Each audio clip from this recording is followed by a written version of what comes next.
এখন ব্রেকফাস্ট করে নেবো। ব্রেকফাস্টে আমি বেশিরভাগ দিনই আমার ছেলে যা টিফিন করি সেই টিফিনটাই আমি রেখে দিই, কারণ আমার সুবিধা হয়ে যায় যে একটু ছেলের টিফিন থেকে একটু আলাদা করে সরিয়ে রাখলে কী হয়, আমার খেতে সুবিধা হয় আর নতুন করে কিছু বানাতে হয় না। আমার মনে হয় বেশিরভাগ যারা বাচ্চাদের টিফিন বানান তারা এরকমই করেন হয়তো, তবে এটা অনেক সুবিধা। আর এখন অনেক ভোর উঠছি আর খিদেও প্রচণ্ড পেয়ে যাচ্ছে। তবে গরমে বেশি একটু হালকা পাতলা খাওয়াই ভালো। মুড়িটাই বেশিরভাগ দিন খাই, আবার এক এক দিন এক এক রকম বানাইও।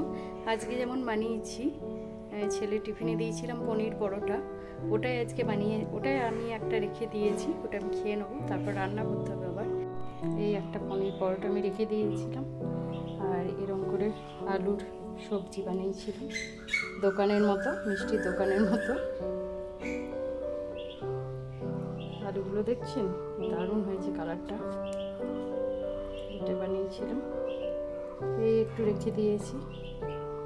আর হচ্ছে মিষ্টি আমি চট করে খাই না, তবে আমাদের এখানে ভীষণ ভালো মিষ্টি পাওয়া যায়, তাই এটা আজকে হলো আমার ব্রেকফাস্ট। খেয়ে নিই। তো হ্যালো সবাইকে, আমি ব্রততী চলে এসেছি আবার একটা নতুন ভিডিও নিয়ে। আজকে অনেক দিন পর। কেমন আছেন সবাই অবশ্যই জানাবেন। আর এই গরম পড়েছে করে ঘরের মধ্যে চুপ করে বসে থাকলে তো হবে না, তাই খাওয়া দাওয়ার পর একটু এই দিক দিয়ে বাগানের দিক দিয়ে চলে এসেছি। আমাদের বাগান সেরকম খুব একটা গাছ টাছ কিছু নেই, ছোট গাছ এখন লাগানো হয়েছে কিছু। আর এই দিক দিয়ে এত আম ঝরে পড়ছে, কলা পেকে গেছে। ঘরে তো খাওয়ার লোক নেই, এমনিতেও সবাইকে দিয়ে আশেপাশে। তবে আবার নতুন করে কলার মোচা এসেছে কিছু, সেগুলো আবার দেখতে আসলাম। আর হনুমানেও গাছগুলোকে পুরো একদম নুয়ে দিচ্ছে, সেটাই একটু দেখতে এলাম। তো চলুন এগুলো একটু দেখে নিই, তারপর তো আবার ঘরেই ভিতরে চলে যাব। আর ঘরে গিয়ে তো কাজ শেষ নেই, একের পর এক তো কাজ আছেই। তবে একদিকে সুবিধা হয়েছে, এই কলা গাছগুলো থাকার জন্য ঘরটা একটু বেশ ঠান্ডাও হয়।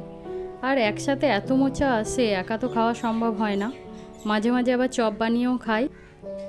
আর এখনকার ওয়েদার বাপ রে, একে মেঘলা হয়ে থাকছে, কখনো রোদ উঠছে, আবার অত্যধিক পরিমাণে গরম।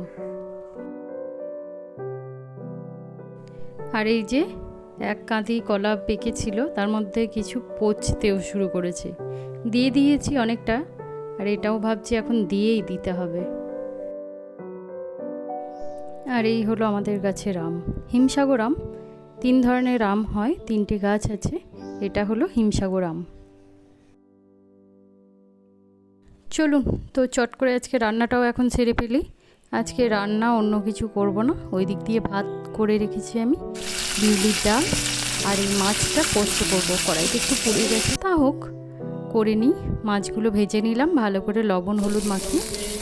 আর ভাজার পর ওই তেলের মধ্যে কালো জিরে 5 ফোড়ন দিয়েছি, একটু বেশি করে পেঁয়াজও দিয়ে দিলাম।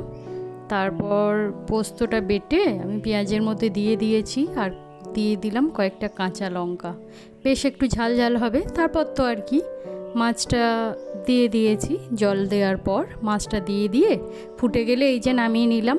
আর হয়ে গেল আমার আজকের মাছ পোস্ত। সহজ রেসিপি, খেতে ভীষণ সুন্দর। তো চলুন আজকের দিনটা এখানেই শেষ করছি, আবার দেখা হবে অন্য দিন অন্য কিছু নিয়ে। সবাই ভালো থাকবেন, আসি, টাটা।